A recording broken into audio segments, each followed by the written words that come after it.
Hi guys, welcome to episode 4 of Howie's Musings.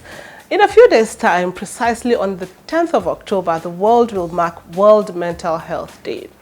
So on this episode, our focus is on mental health and the myth of exorcism in northern Nigeria. So according to World Health Organization, there is a considerable neglect of mental health issues in the existing Nigerian mental health policy document. This document was formulated in 1991. It was the first policy addressing mental health issues, and its components include advocacy, promotion, prevention, treatment, and of course, rehabilitation. But since its formulation, no formal assessment has been conducted to appraise the successes recorded or challenges encountered in the course of the implementation of this policy. So the primary challenge emanates from poor political will on the part of the government towards the implementation of the policy, especially in the area of awareness campaign and inadequate facilities to cater for mental health issues of the citizens. At societal level also, people are mostly ignorant of mental health issues, which leads to their inability to identify these cases in relation to appropriate clinical measures to address them. These put together may make professions such as clinical psychology, psychotherapy, and psychiatry somewhat unattractive to young Nigerians. So last week I asked in a post why certain issues about spirits are peculiar to regions. This is because it is obvious Nigerians do not fully understand what mental health issues are and how to address them. So they do exactly what their forefathers did by attributing things they do not understand to spirits. But then, ever since awareness was created about genotype and sickle cell anemia, we no longer hear stories about abikus in the West, do we? Right. Now let's even bring it down home in the North. Immediately we got the vaccine for poliomyelitis virus. The gene INNA suddenly became non-existent because there is power in knowledge. So attributing everything to spirits can be excused for our ancestors, but not in this day and time because we should know better. I asked in another post that if truly genes possess you from uncovered parts of your body, shouldn't non-Muslim women be the ones most afflicted and Muslim women most protected from genes? But you see, in the whole of Nigeria, it is only in the north you'd often hear stories of genes possessing people, while in other parts of the country you'd hear more about witchcraft, ogbanje, mamiwata, and what have you. This is our own way of explaining mental health problems. Now, because of this ignorance, traditional healers and herbalists in religious garments, popularly called Islamic chemists in the north, are making money off innocent people in the name of exorcism. A while back, someone by the name Sadiq Pilot made a post about his experiences with some of the substances administered to people who are supposedly possessed by jinns. He discovered the presence of hypnotic agents in the herbs and incenses used by so-called Islamic chemists and even some pastors for exorcism. He figured this after 2 weeks of nursing someone who supposedly was possessed by jinns. The first thing he noticed was that each time he was asked to burn these herbs or incenses for the patient, he himself felt somewhat uneasy. Immediately he inhaled the smoke, causing him serious dizziness. Now, when he complained to the Islamic chemists, the man's reply implied that the Sadiq himself was equally possessed by jinns.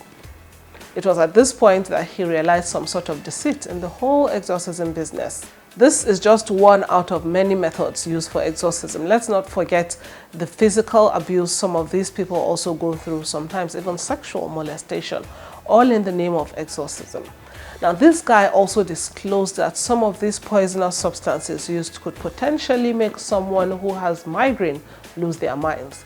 And while I was reading, I remembered how when I was in the university and sometimes I would feel very lightheaded, only to realize that I was actually a passive smoker of weed coming from my next door neighbors. We need a high.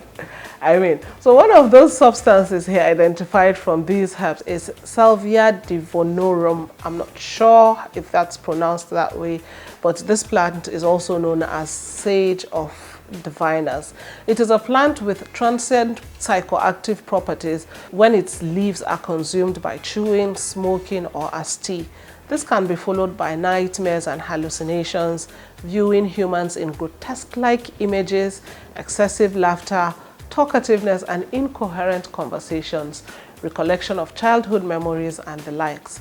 These are also some of the substances criminal elements use in hypnotizing their targets to dispossess them of their hard-earned money. And you'd hear people say, oh, I don't know what happened.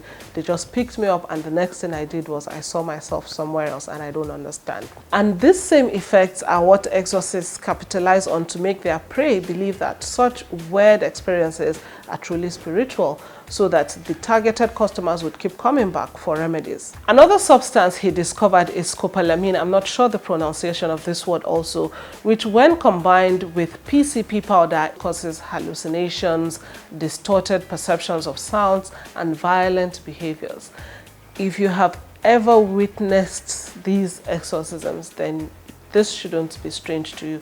You should be familiar with this scenario. Now, if you also have any relative or friend that has been diagnosed with genes and you're administering any medications from these healers, please do well to discontinue because they cause more harm than good. Most of the issues associated with genes and evil spirits are not far away from mood disorders, depression, bipolar disorder, postpartum depression, obsessive compulsive disorder, OCD, panic disorder. Sometimes phobias also could be termed as genes. Social anxiety, PTSD, kleptomania, schizophrenia, dementia. We also have cases of personality disorders, among many others. Now, you know how they would say a gene called Faransa has possessed someone for suddenly having a French accent, even though the person has never had any grasp on French language?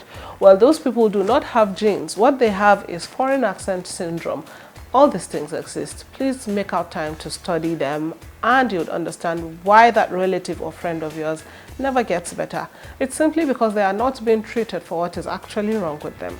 It is important for us to start having these conversations, which I believe would help us reduce the number of bright minds we are losing to the shackles of these healers for something that could easily be taken care of with the right treatments. Thank you for listening to my musings. I hope I have been able to teach something in our minds. But before I sign out, I'd like to announce our 5K winner for the month. So I was beginning to worry that only women were following me because so far we've only had female winners, but thankfully I didn't speak out and our winner this month is a man, Joseph Tokuma Jape. He was the only one who got 4 of the 5 quiz questions I asked on the 12th, and I was so impressed with how much he could remember. And instead of 5K, he'll be winning 10K since nobody else won. And I mean, it was a difficult task and he passed. So congratulations to Joseph. You have won 10K this month. Remember, you too can be a lucky winner. All you need to do is find, follow, and interact with me on my social media handles. Thank you as you do so. Till I come your way again next month. Bye for now.